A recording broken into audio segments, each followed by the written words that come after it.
Madame, Monsieur, bonsoir. Depuis une dizaine d'années, c'est la course à la RSE, aux responsabilités sociétales et environnementales chez les grandes entreprises.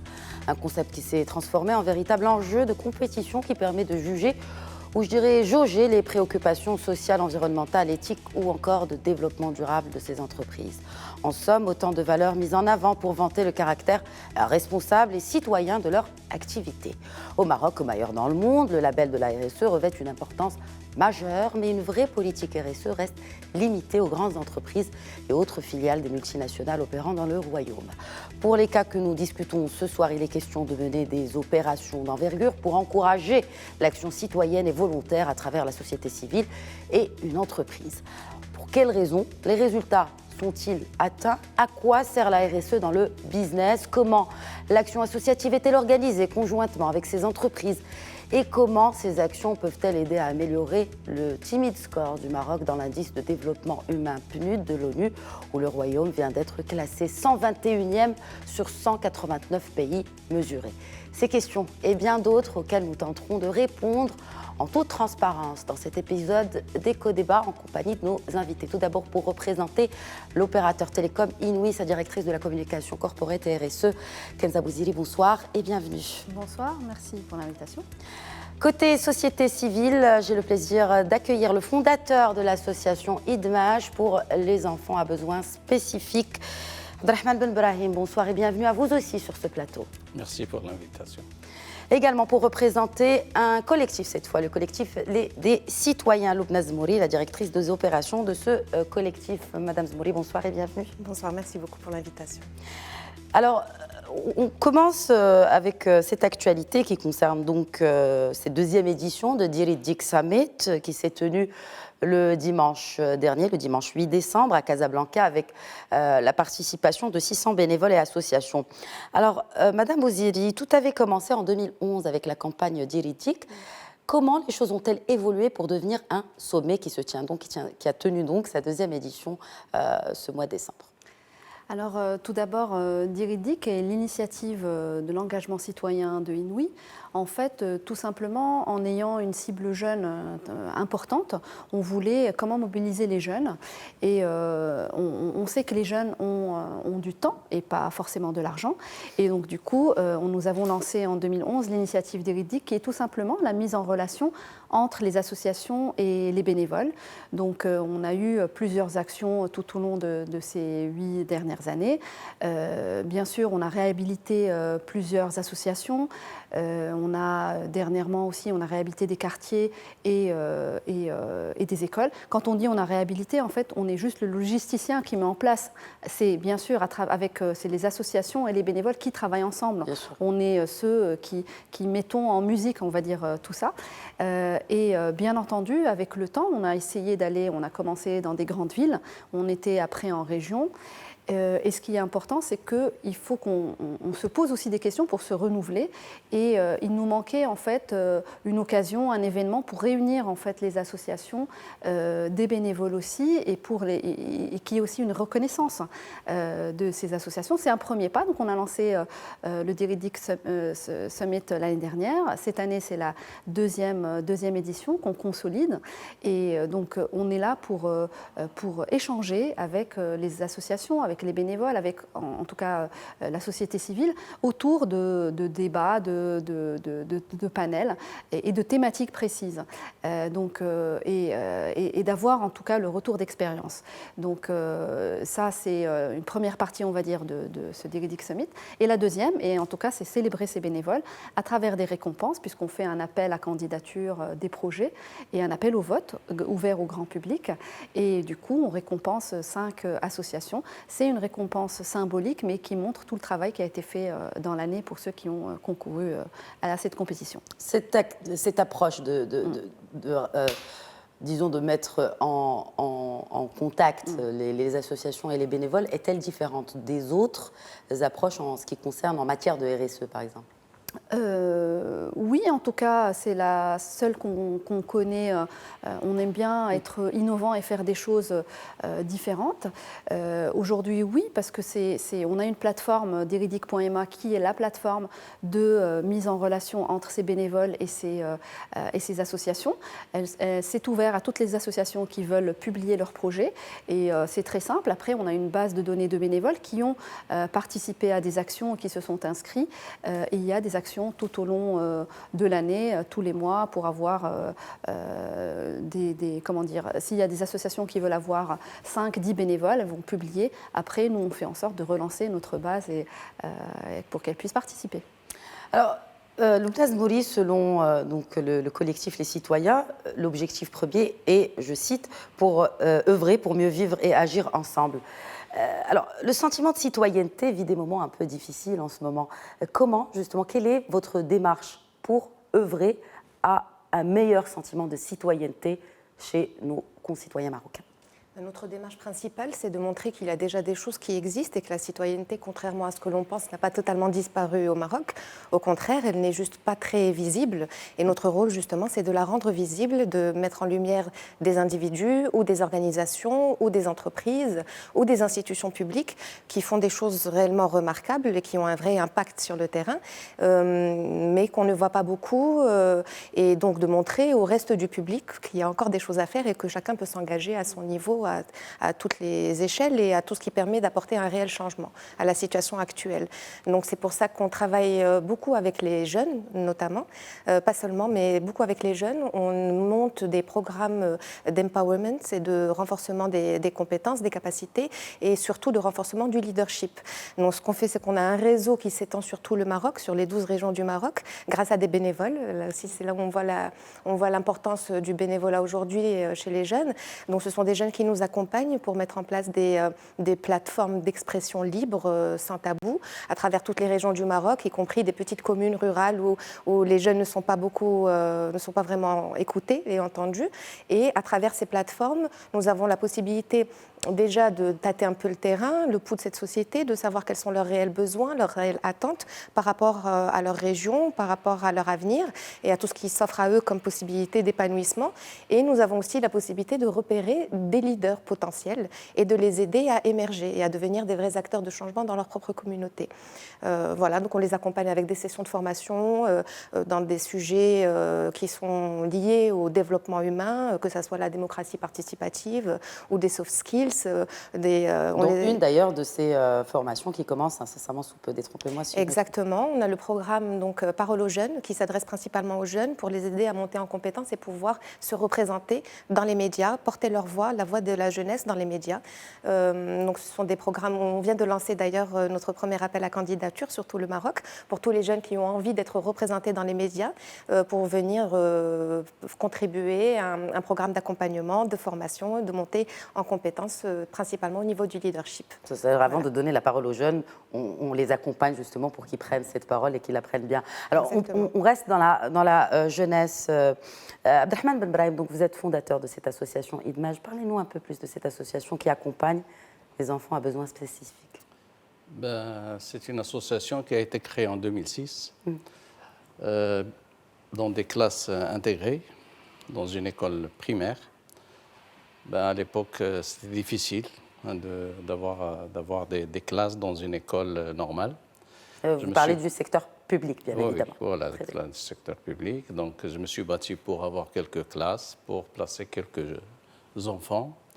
Bien sûr, c'est une idée qui vient de France, après une expérience que j'ai cumulée en France.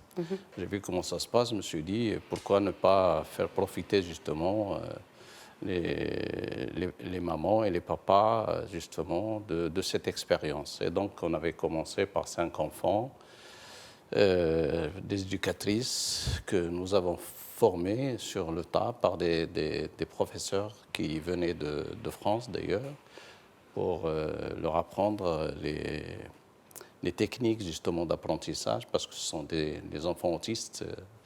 C'est des enfants qui ont des syndromes très variés, très difficiles donc à gérer. Et il a fallu quand même une formation appropriée pour ces éducatrices.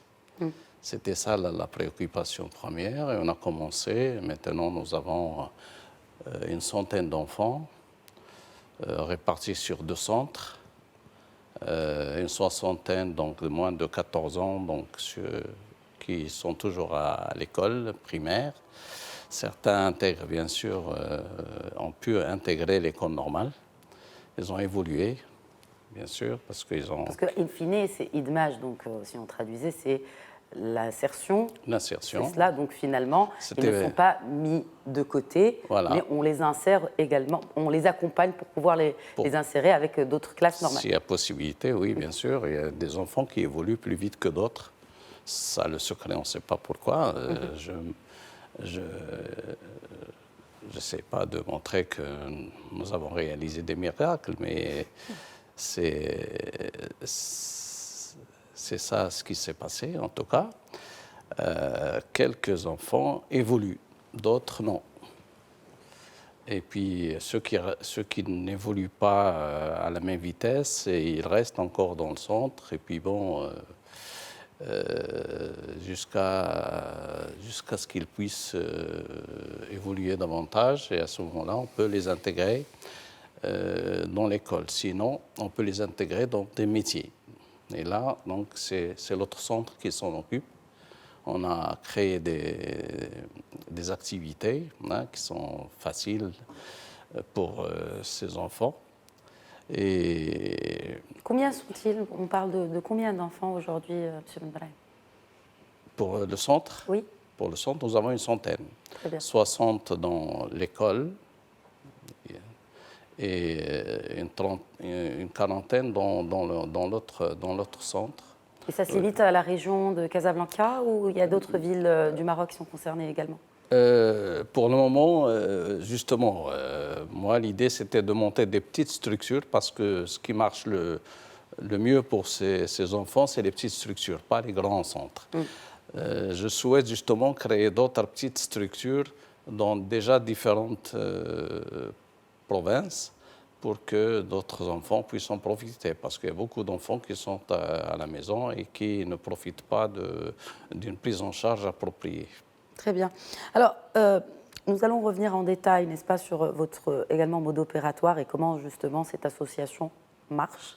En l'occurrence, est-ce qu'il y a un accompagnement des entreprises, vu que c'est notre thématique aujourd'hui. Alors, le slogan cette année, Madame Bouziri, d'Iridic Summit, est autour de ce concept d'engagement. Alors, c'est Rahtna Ftatawouana, ou en tout cas, si on devait traduire cela, c'est... l'épanouissement de soi, en fait, je dirais. L'épanouissement de soi à travers l'engagement. Oui.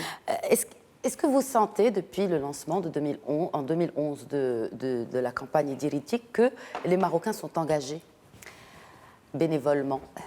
Alors, c'est une très bonne question. Parce qu'on n'a pas cette culture de l'engagement, je dirais. Les jeunes, pour tout vous dire au début, peut-être venaient pour faire la fête ou pour rencontrer d'autres jeunes, mais ils y ont pris goût. Nous, le plus important, c'est de leur dire que ça peut se faire dans la joie, de donner son temps, c'est très simple. Il suffit de venir aider une association. Ils venaient aussi beaucoup en groupe, donc c'est aussi un encouragement. Et puis, au fur et à mesure, cette opération, cette initiative s'est crédibilisée, puisque il y a eu vraiment des preuves mises en place, il y a eu des associations réhabilitées, des quartiers, comme je disais, plusieurs choses. Et du coup, en fait, ces jeunes commençaient à prendre goût. Mais par contre, cet engagement, il n'est pas si simple, parce que des fois, un jeune peut s'inscrire et ne pas venir. Il ne voit pas l'importance derrière qu'il y a une association qui l'attend pour travailler ou donner en tout cas de son temps. Mais avec les années, on va dire qu'on a des jeunes qui se mobilisent aujourd'hui, puisque il y en a beaucoup qui font de l'associatif aussi dans leurs écoles ou dans leurs universités, où donc c'est juste une occasion en plus pour donner de son temps. Évidemment qu'on n'est pas, on est une plateforme de mise en relation, mais celui qui veut donner de son temps, il le donne déjà. En tout cas, les plus engagés sont déjà mobilisés dans la société avec les associations. Donc c'est un plus. Nous, en tout cas, c'est pour réveiller en tout cas cet engagement et qu'il soit soit là dans la durée. C'est ça qui est important. Donc avec le temps, effectivement, on le voit, puisque aujourd'hui, ils viennent plus pour des actions plus ponctuelles, on va dire, où il n'y a pas forcément beaucoup de bénévoles et tout un engouement, mais ils sont là pour des plus petites actions où il y a vraiment du travail à faire, où ça peut être, au-delà de la rénovation, un travail de cours de soutien scolaire ou autre, ou aider à une kermesse ou ce genre de choses. Et pour revenir à la thématique de cette année, quand on dit en tout cas l'épanouissement de soi, c'est ce qu'on ressent réellement finalement. On veut dire aux gens qu'en fait, c'est quand on donne de son temps, ça nous fait du bien d'abord à nous-mêmes. Et c'est ça le message qu'on voulait passer. Et d'ailleurs, on l'a fait aussi dans cette thématique à travers des jeunes bénévoles qui, eux, ont pris la parole et qui ont dit le ressenti. C'est eux qu'on fait parler. En fait, finalement, nous, ce qui nous importe, c'est de donner la parole aux jeunes bénévoles et aussi aux associations, parce que c'est eux qui sont sur le terrain, on va dire. Donc oui, l'engagement, pour revenir à la question, il a évolué et il est plus mature en tout cas aujourd'hui. Mais il y a encore du travail à faire. Loubna Zmouri, vous êtes sur le terrain, vu que vous avez évoqué le terrain. Vous êtes sur le terrain. Partagez-vous ce point de vue par rapport à l'engagement et notamment des jeunes, parce que vous travaillez principalement avec des jeunes au sein du collectif Les Citoyens? Oui, c'est là où je parlais de l'importance de la mise en lumière et de la visibilité. Alors, je vais vous dire d'un point de vue personnel, quand je n'étais pas moi-même forcément dans ce secteur-là, je pouvais avoir cette impression que la citoyenneté n'était pas quelque chose de très répandu chez nous, que les jeunes étaient complètement déconnectés de l'engagement civique et citoyen. Maintenant que je suis depuis quelques années déjà dans ce milieu, je suis au contraire assez impressionnée par le nombre d'individus qui s'engagent donc à titre individuel, personnel, dans des actions caritatives ou dans des actions militantes. Et en témoignent pour cela tous les mouvements qui sont nés récemment, il y a quelques mois ou quelques années, qui sont nés sur les réseaux sociaux et qui essaient de mobiliser la population pour des causes assez nobles, que ce soit dans le domaine de la lutte pour les droits des femmes ou contre les violences faites aux femmes, ou que ce soit pour les jeunes ou pour l'entrepreneuriat, etc. Mais au contraire, je trouve que ça bouge énormément, que les gens s'investissent de plus en plus dans des actions bénévoles ou de volontariat, notamment dans le domaine de l'environnement aussi. C'est un domaine vous allez poser justement comme question après. Oui. Quels sont justement aujourd'hui, il y a des collectifs, domaines où les jeunes... Écoutez, il y a des collectifs qui sont créés de plus en plus.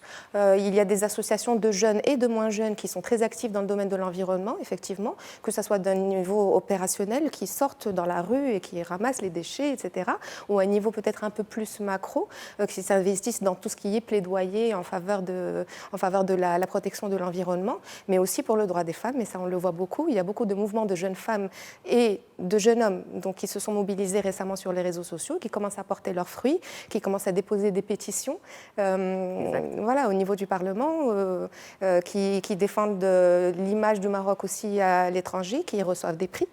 Voilà, dernièrement, il y a un collectif qui a reçu même le prix Simone de Beauvoir. Exactement, donc c'est pour ça que je vous dis, non, l'engagement est là. Maintenant, il n'est pas forcément structuré. Il est même pas suffisamment structuré et on a besoin que la société civile se structure et qu'elle s'organise pour être une vraie force. Alors, quand vous dites qu'on n'est pas assez structuré, c'est très intéressant, ce point est très intéressant que partage d'ailleurs Abdelrahman Ben Brahim.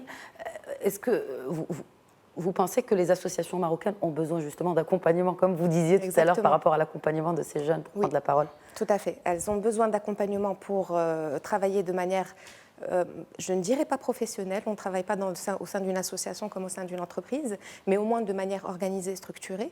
Elles ont besoin peut-être aussi d'un peu plus de légitimité, de crédibilité, que ce soit par l'exemple que pourrait donner le gouvernement en tenant compte de l'existence des collectifs associatifs dans tout ce qui est prise de décision, dans toutes les stratégies gouvernementales. La société civile est là aussi pour remonter l'information du terrain, elle est là pour être force de proposition, et elle est là aussi pour apporter une certaine expertise. Parce qu'aujourd'hui, l'expertise est détenue par les associations. Parce qu'ils sont sur le terrain. Parce qu'elles sont sur le terrain, exactement. De facto. Alors oui, donc aujourd'hui, le gouvernement l'a bien compris parce qu'on voit de plus en plus naître des partenariats entre le public et les associations, ce qui est très bien, c'est une très bonne chose, mais il y a encore beaucoup de travail à faire.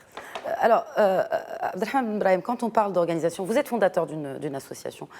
Est-ce que, selon vous, l'État, parce que si on devait peut-être résumer, l'État doit jouer son rôle dans l'organisation des associations, ou c'est les associations elles-mêmes qui doivent peut-être s'organiser mieux, et si oui, comment ?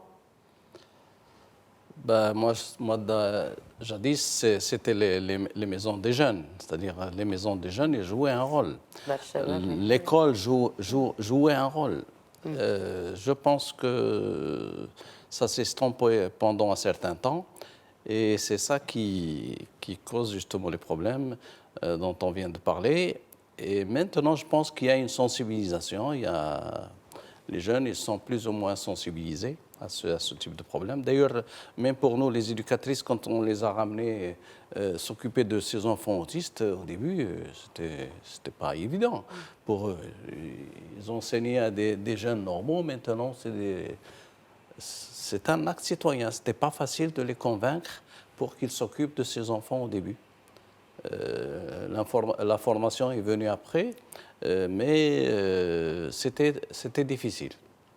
Alors, pour justement revenir à l'État, en ce qui concerne justement le ministère de tutelle concernant les associations en particulier, donc le ministère de la solidarité. Développement durable, solidarité. Voilà, donc il fait ce qu'il peut, bien sûr, en accompagnant justement les associations. Il y a des lois qui sont sorties, il y a pas mal de choses. Donc le côté plutôt pour légiférer que pour accompagner. Voilà. Ce qui est le rôle de l'État. C'est important parce qu'il ne faut pas que ça continue, que ce soit comme si on fait, je ne sais pas moi, c'est seulement une aide. C'est un droit, ça doit être un droit. Donc maintenant, il y a des lois, des décrets, des lois. Par exemple, un enfant autiste peut intégrer une école sans problème. Bien sûr, accompagné d'un AVS, etc. C'est encore timide, mais ça se passe sans problème maintenant. Très bien.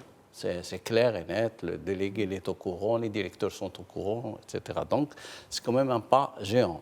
Il y a, en parallèle avec ça, il y a l'entraide nationale qui apporte une aide que je salue ici, pour les associations, bien sûr, sérieuses, qui travaillent, etc. Ils apportent de l'aide. Il y a l'INDH aussi.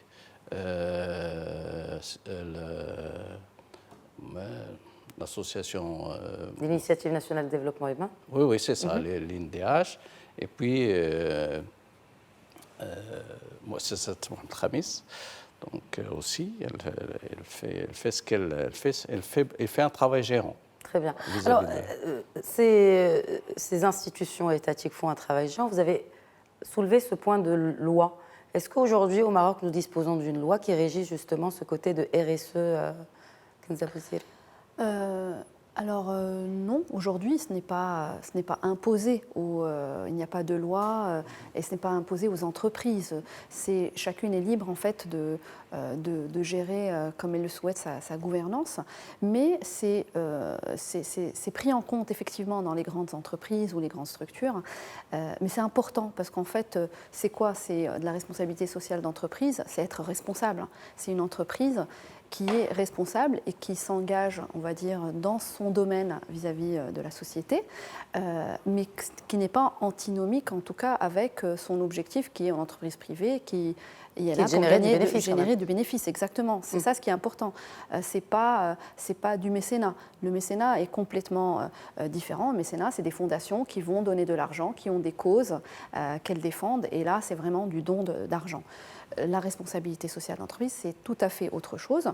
On est là pour s'engager par rapport à sa stratégie, en tout cas chez un opérateur. Nous, on a choisi de s'engager auprès des jeunes parce que c'est une population importante pour nous et parce qu'on a envie de leur offrir autre chose. Et donc, on a offert une plateforme de mise en relation parce que c'est légitime par rapport à un opérateur télécom. Donc, c'est dans notre Il y a certaines entreprises qui mènent justement ces opérations de RSE elles-mêmes, c'est-à-dire elles vont construire des écoles ou aider à nettoyer, planter des arbres, et puis la liste est longue. Mais l'approche justement d'Inouï a été via la société civile finalement. Oui, mais à travers, il y a une légitimité.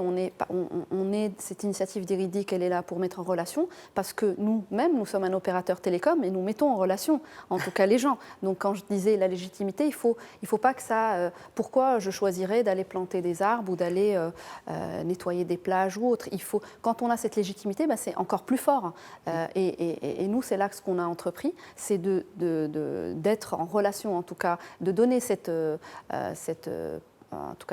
plateforme qui est là pour aider les associations et de l'autre côté pour aider les jeunes, parce que, comme je disais, ils peuvent aller aider tout seuls. C'est juste une fenêtre beaucoup plus grande et qui résonne plus fort pour leur donner cet espace d'aller aider, parce que ceux qui veulent aider, comme je disais, ils vont aller le faire avec ou sans nous. Mais nous, notre rôle est aussi de toucher le plus de nombre, et on est un opérateur grand public, donc c'est aussi notre force de frappe. Et du coup, c'est réveiller un petit peu cet engagement dont on a parlé au début, et du coup, parler au plus grand nombre. C'est aussi ça notre force, je dirais. Très bien. Je vous propose, mesdames, messieurs, de continuer cette belle discussion juste après cette courte pause. Merci de rester avec nous. À tout de suite. Bonsoir et bienvenue à ceux qui nous rejoignent. Vous regardez Éco-Débat que nous consacrons aujourd'hui à la RSE, aux responsabilités sociétales ou sociales de l'entreprise. Avant la pause, donc la représentante d'Inouï évoquait ce point important qui est celui de relever le défi de l'engagement et aussi comment justement impliquer les jeunes et cette approche justement de cet opérateur télécom par rapport à mettre en contact et en relation les associations entre elles, et notamment à travers le Diridic Summit, mais pas que. Alors, quand on parle de marques citoyennes, est-ce qu'aujourd'hui, vous sentez, vous, en tant que représentant de la société civile, qu'il y a un véritable engagement des entreprises marocaines, grandes d'ailleurs, parce qu'on ne parle pas des PME, très peu de PME s'engagent en RSE, d'accompagner ces collectifs ou associations? Lubna Zemmouri. Alors oui, et peut-être pas suffisamment aujourd'hui. Donc oui, on constate que des grandes entreprises ont fait, je veux dire, c'est une partie de leur stratégie, c'est soutenu par la direction générale, de pousser à des marques citoyennes. On le voit dernièrement, il y a des marques qui s'engagent pour des causes. Je ne citerai pas de nom, mais une marque de détergent qui a d'ailleurs été primée pour une publicité qui mettait en avant une meilleure égalité homme-femme dans le partage des tâches ménagères. Maintenant, oui, les marques commencent à devenir des marques citoyennes, en tout cas des marques des grandes entreprises, mais ce qu'on attend également de la part de ces grandes entreprises, c'est qu'elles soient un véritable moteur au sein de leur écosystème et à ce qu'ils intègrent la RSE comme partie intégrante de l'ensemble de leur process. Donc pas forcément uniquement en choisissant une belle cause qu'ils peuvent soutenir, que ce soit l'entrepreneuriat social ou le leadership des jeunes ou autre chose, mais également en intégrant la RSE dans l'ensemble de leur process, en faisant en sorte que toutes leurs procédures soient responsables, peut-être en aidant à l'émergence d'un tissu entrepreneurial, en confiant donc des missions ou en confiant des marchés à des petites entreprises. Ça peut être en s'assurant que tous leurs partenaires sont engagés dans la préservation des ressources naturelles et de l'environnement. Ça peut être...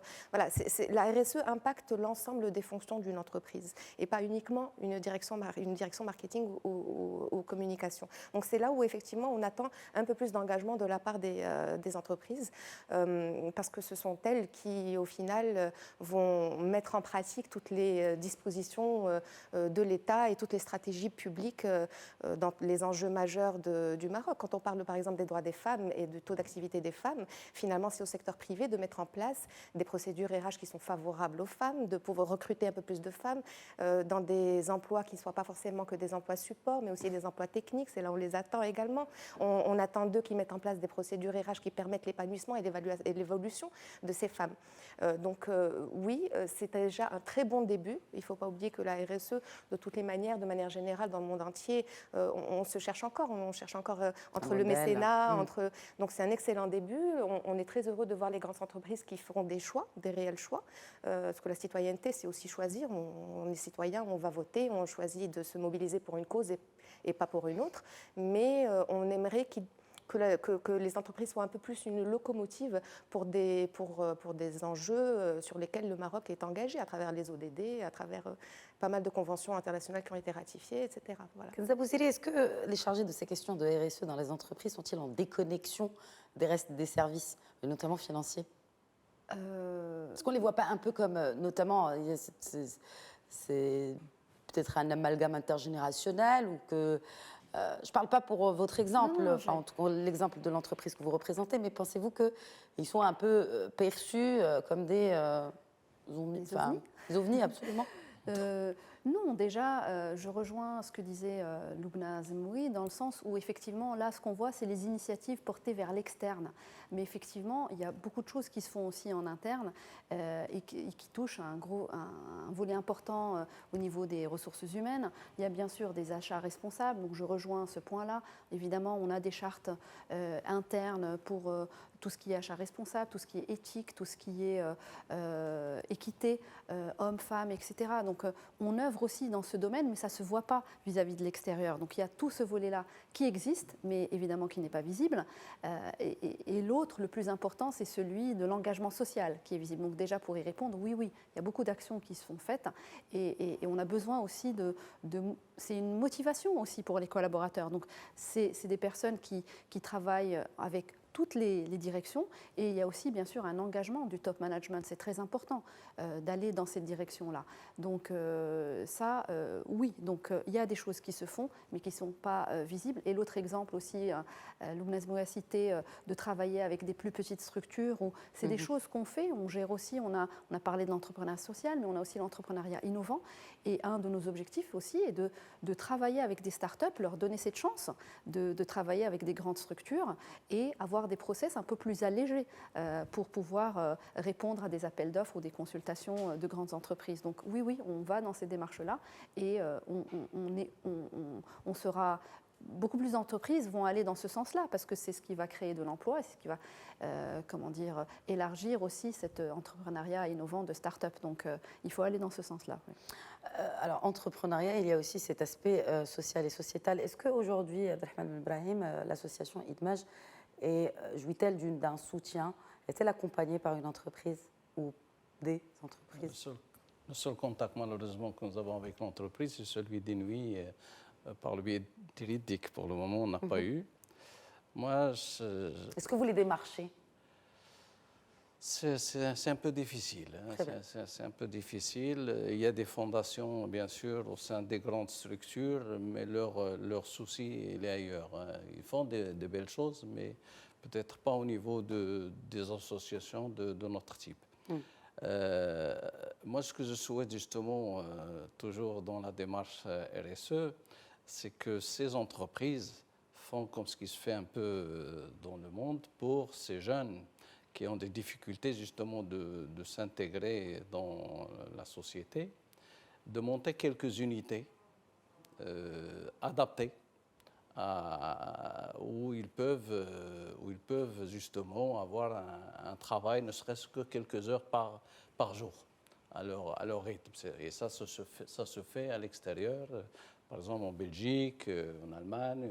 La vraie insertion professionnelle finalement de ces jeunes qui ont été accompagnés. Ils montent des unités avec carrément un village approprié qui est juste à côté, etc., pour qu'ils puissent intégrer ces jeunes sur des tâches qui sont adaptées.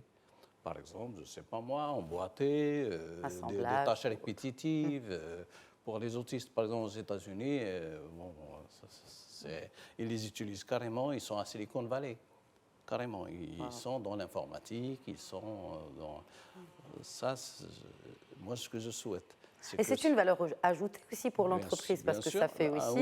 et ça crée de l'emploi, donc ça crée de la valeur ajoutée, même pour l'économie de ce pays. Aux États-Unis, ils ont compris qu'il y a des tâches qu'une personne normale ne peut pas faire. Par contre, un autiste, il le fait et il excelle.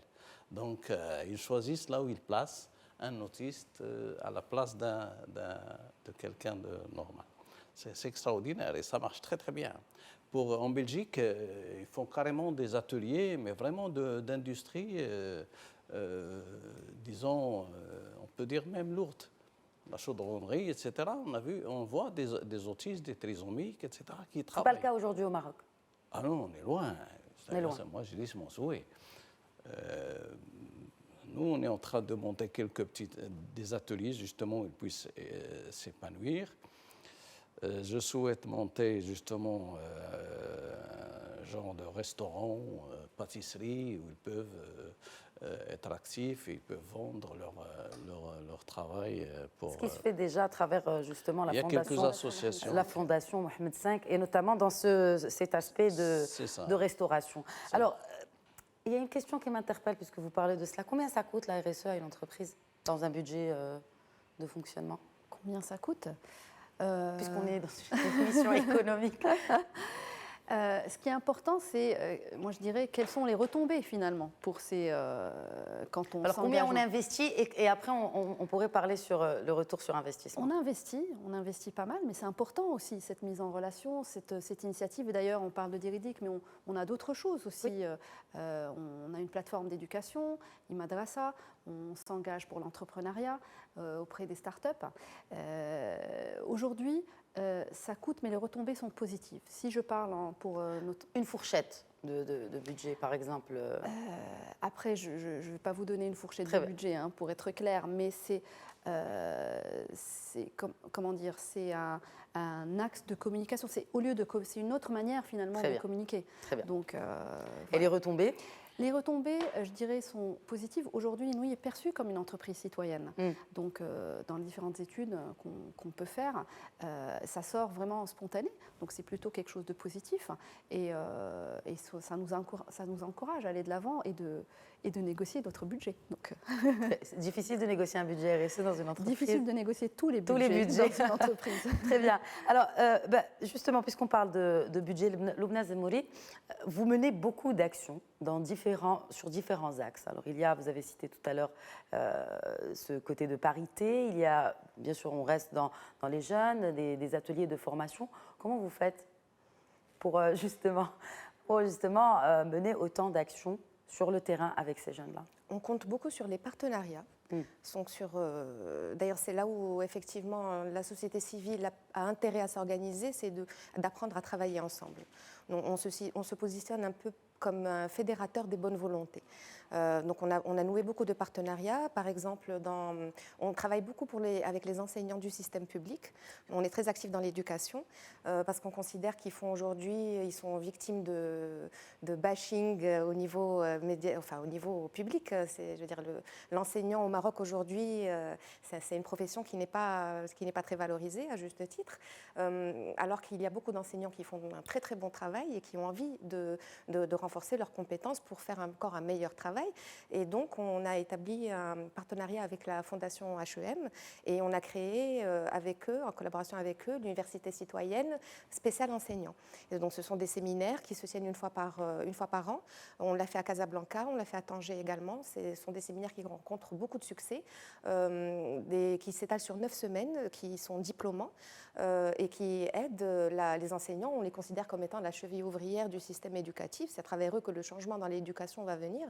On les aide à acquérir certains soft skills qui sont nécessaires pour apprendre à l'enfant à apprendre, pour communiquer des valeurs de citoyenneté, quel est le citoyen modèle du XXIe siècle.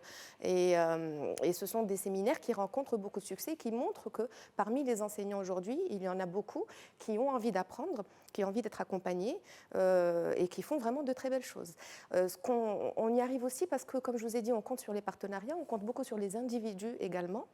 Et on compte sur la volonté de toutes les associations qui sont engagées dans les sujets qui nous intéressent pour réussir à travailler ensemble. Dans le domaine des femmes, par exemple, on est très actif dans le droit des femmes dans la sphère économique, dans l'empowerment de la femme au sein de l'entreprise notamment, pas seulement, mais notamment. Et on travaille avec un collectif de à peu près 200 femmes qui sont parmi le top management au Maroc et qui sont à même justement de partager des valeurs d'égalité au sein de leur propre entreprise. C'est là où vous évoquez ce terme de gouvernance féminine. Exactement, tout à fait. Donc déjà, gouvernance féminine. Déjà, gouvernance, oui.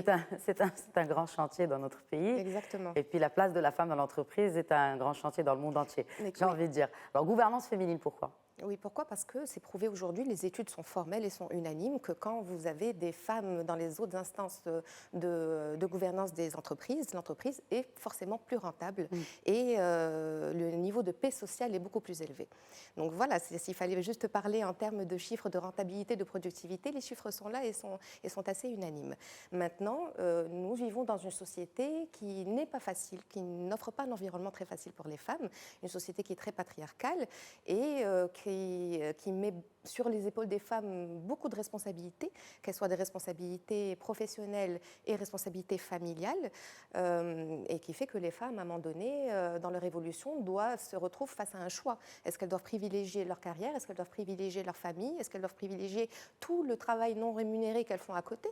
Quand il y a des personnes âgées dont il faut s'occuper, ce sont les femmes qui s'en occupent. Quand il y a des enfants à caractéristiques particulières, en général, ce sont les femmes aussi qui les accompagnent et qui s'en occupent. Ce sont des considérations qui ne sont pas encore aujourd'hui totalement prises en compte au sein de l'environnement professionnel, notamment des entreprises, mais ça commence. Et voilà, donc tout l'environnement est censé apporter des changements positifs pour permettre à la femme d'être un peu plus active et de contribuer à l'économie de son pays. Et qu'en est-il justement de ces femmes qui contribuent à l'économie de leur pays? Je parle de ces femmes dans le monde rural, à travers les coopératives. Menez-vous des actions auprès de ces femmes-là? Pas encore. Ou peut-être des jeunes bientôt. aussi, pas que jeunes femmes et jeunes Exactement, jeunes hommes bientôt. C'est là dans où le monde nous, rural. oui, c'est là où pour nous, la dimension genre est assez transversale dans l'ensemble de nos actions. Donc, quand je vous dis qu'on va dans les communes rurales pour essayer de rencontrer les jeunes, on s'arrange à chaque fois, et en tout cas, on s'assure que notre public respecte une certaine parité entre les jeunes hommes et les jeunes femmes. Donc, oui, on touche les jeunes filles dans les communes rurales, mais de manière transverse. Maintenant, nous avons un certain nombre d'actions qui ont été prévues dans le cadre de 2020 sur lesquelles je ne peux pas encore beaucoup m'étendre, mais qui sont focalisées spécialement sur les femmes de manière générale, que ce soit des femmes dans l'urbain ou dans le rural. Abdelrahman Ben Brahim, combien êtes-vous dans votre association IDMAJ, donc qui accompagne les enfants à besoins spécifiques? Alors, c'est très simple. Nous avons 47 éducateurs et éducatrices. Donc, en majorité, c'est des éducatrices. Très bien. Voilà. On peut dire que c'est du 1 pour 2. Voilà, donc justement qui font un travail excellent. C'est un travail qui est dur. Et ces enfants autistes dans le monde rural, justement, ce travail est dur. Donc là, vous les accompagnez en ville, mais il y en a aussi voilà, dans nos villages. Bien sûr. Moi, déjà au niveau de Casablanca, ne serait-ce que Casablanca, sans parler de moi. Chaque fois, j'encourage justement, par exemple, les gens qui sont loin, Salmiya ou les environs de Casa, je demande à ce qu'il y ait création de petites structures sur place pour s'occuper. Bien sûr, le monde rural, il en a encore besoin. Il n'y a rien dans le monde rural. Il n'y a rien. C'est-à-dire pour des enfants qui ont des besoins spécifiques, que ce soit moteur, tout ce que vous voulez, ils ont des problèmes. Et vous pensez que pour s'attaquer à ces problèmes, il faut institutionnaliser justement cette responsabilité sociale? On revient au rôle de l'État, hein, finalement. Je ne sais pas si l'État va le faire. En tout cas... Ben, une grande volonté, justement, de s'atteler à ce monde rural. Une volonté royale qui a clairement été exprimée lors s'ils ne se prennent pas eux-mêmes en charge aussi, nous, on ne va pas vers eux, les sensibiliser ou bien les aider à se prendre en charge. Après, l'État, il vient après. Une fois que c'est structuré, etc., l'État, il voit, donc ça se passe très bien, etc., donc il peut apporter de l'aide. Faut que je pense qu'il faut ce qui leur manque, c'est ça, c'est cette initiative. Ils ne savent pas comment, donc il faut les épauler, les aider et aller vers eux. Voilà, donc... Une réaction peut-être, Loubna Zmouli, je voyais que vous acquiesciez.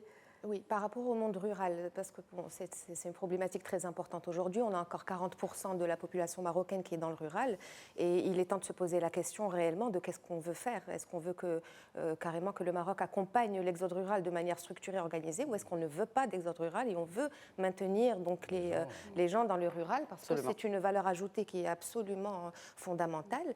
Maintenant, le monde rural mérite qu'on s'y intéresse de manière un peu plus globale peut-être, peut-être, et de manière un peu plus holistique. Ce n'est pas juste une question de proposer des programmes pour accompagner certains aspects de leur quotidien ou certains aspects de leur vie, mais de manière générale, comment accompagner le monde rural à s'autonomiser, à trouver lui-même des solutions, à venir lui-même avec des solutions qui sont adaptées à son environnement et pas accepter des solutions qui lui viennent d'ailleurs, que ce soit des grandes ONG internationales qui font du très bon boulot, mais qui viennent déjà peut-être avec des solutions toutes faites, mais même je veux dire, de manière générale, le monde rural devrait également être pris à partie dans les discussions et dans la définition des stratégies à mener dans cet environnement-là. Donc oui, il y a toute une réflexion à faire autour de l'approche qu'on a par rapport à cette problématique. Je pose la question à la représentante d'Inouï, justement, Kenza. Quelle est l'approche par rapport à ces besoins du monde rural aujourd'hui? Elle est bien évidemment qu'elle est capitale et il faut aussi avoir des actions, en tout cas pour notre part, par rapport à notre initiative. Au démarrage, on a commencé par les grandes villes, parce que c'est là où on a le plus grand nombre de jeunes, Casablanca, Rabat, Marrakech. Et puis, on avait de plus en plus des retours sur les réseaux sociaux en disant quand est-ce que vous allez avoir une action dans ma ville, ailleurs. Et donc, on a élargi. Aujourd'hui, on a été dans plus de 20 villes. Mais grâce à la plateforme, on a démarré avec des associations qui étaient dans 5 grandes villes. Mais aujourd'hui, toutes les associations peuvent nous rejoindre dans le sens où si elles sont dans un petit village ou en tout cas pas dans une grande ville, elles peuvent mettre leur projet en ligne et demander des bénévoles. On a fait des actions aujourd'hui à Demnat, à Itmeloul, ou même des associations qui sont peut-être à Agadir qui vont faire des actions ailleurs dans la région. Donc oui, nous aujourd'hui, on est ouvert à toutes ces associations-là qui peuvent rejoindre l'initiative. Et c'est important. J'aimerais clôturer cette discussion avec un point que j'ai cité, le classement du PNUD d'ONU de l'indice de développement humain, et ce chiffre qui donne froid dans le dos de 121e sur 183 pays, sur 189 pays. On est donc en bas du classement. Je voudrais terminer justement avec cette question de développement humain et sa place aujourd'hui côté associatif et également RSE. Je commencerai par vous, Nazem Ouali, si vous le voulez bien. Oui, alors les chiffres, effectivement, sont très alarmants à tout point de vue, que ce soit au niveau de l'indice de développement humain ou autre. Maintenant, la question à se poser, ce qui paraît quand même assez paradoxal, c'est qu'après, le Maroc n'a pas à rougir dans certains grands chantiers structurels, certains grands indicateurs macroéconomiques. Donc on se pose cette question, comment ça se fait qu'on rayonne dans certaines parties de notre développement, alors que l'indice de développement humain dégringole à côté de ça. C'est-à-dire les projets structurants sont là, les projets structurels boitent un peu. Oui, parce qu'effectivement, on répète beaucoup cette phrase, il faut placer l'humain au centre des stratégies. Pour l'instant, il n'y est pas encore. C'est une réalité. Alors les choses vont certainement changer avec toute l'effervescence qu'il y a aujourd'hui autour du nouveau modèle de développement et toutes les institutions qui viennent avec des propositions, la commission qui vient d'être créée récemment. Mais donc effectivement, la réflexion a démarré. Mais tant qu'on n'est pas... Quand on dit qu'il faut placer l'humain au centre de la stratégie, ce n'est pas uniquement qu'il faut que l'humain soit bénéficiaire de cette stratégie, mais qu'il faut qu'il contribue également à cette stratégie. Donc il faut que l'information vienne d'en bas, il faut que les solutions viennent d'en bas, et il ne faut pas réinventer la roue, il faut aller voir tout ce qui se fait déjà de très très bien, parce qu'il existe beaucoup d'initiatives qui sont probantes, qui ont fait leurs preuves, qui ont permis à des gens de s'autonomiser, qui ont permis à des écosystèmes d'émerger. Il faut aller les voir et il faut savoir comment est-ce qu'on peut les accompagner, comment est-ce qu'on peut les réguler pour contribuer au développement de manière générale. Parce que ce sont ces initiatives, ces petites initiatives locales, nationales, territoriales, qui sont réellement inclusives. Toutes les initiatives qui se font, qui viennent un petit peu d'en haut, ne peuvent pas être inclusives par essence. Voilà. Très bien. Abdelrahman Brahim, justement, un dernier mot par rapport à cette question de développement humain et comment relever ce défi. C'est par l'école. Il n'y a pas autre chose. Hein. C'est par l'école. Déjà, au niveau de l'enseignement supérieur, ce qu'on voit, ce qui se passe, il y a des associations dans pas mal d'établissements d'enseignement supérieur qui bougent pas mal. Et justement, cet exemple, on veut qu'il descende beaucoup plus bas. Et il faut que les jeunes de jeune âge soient sensibilisés justement à ces actions, qu'ils se prennent en charge, etc., et mener des actions humaines et s'approcher justement du citoyen en difficulté, etc. Kenza Bouzili, un dernier mot. Pour compléter, je dirais évidemment, ça va venir par les jeunes et nous, notre souhait, c'est d'inculquer cette citoyenneté auprès des jeunes pour qu'ils donnent de leur temps et qu'en fait, ils verront que c'est leur petite action va contribuer à toutes ces actions collectives. Et donc, nous, c'est notre souhait, c'est qu'il y ait de plus en plus de projets et que ça soit dans le cursus scolaire, en tout cas, participer à l'action citoyenne, la société civile et aider des associations ou son quartier. Et donc, nous, on est là pour, en tout cas, mettre en avant ces projets des associations et pour que ces jeunes puissent ne pas avoir, on va dire, d'excuses pour dire je ne sais pas comment faire pour aider. Il suffit Justement, juste de et au voir, lieu de trouver des excuses, agir. Voilà, exactement. Et être un enfant de ce pays, parce qu'on parle enfant du peuple ou on peut également être enfant du pays ou de l'Ouattan. Merci beaucoup, mesdames, messieurs, d'avoir enrichi cette belle discussion autour de l'action associative, bien évidemment, et de la responsabilité plutôt sociale de l'entreprise et surtout au centre de tout cela, l'humain et le citoyen. Merci à tous de votre fidélité. Très bonne suite des programmes sur notre antenne. Je vous donne rendez-vous la semaine prochaine pour un nouveau numéro d'Éco-Débat.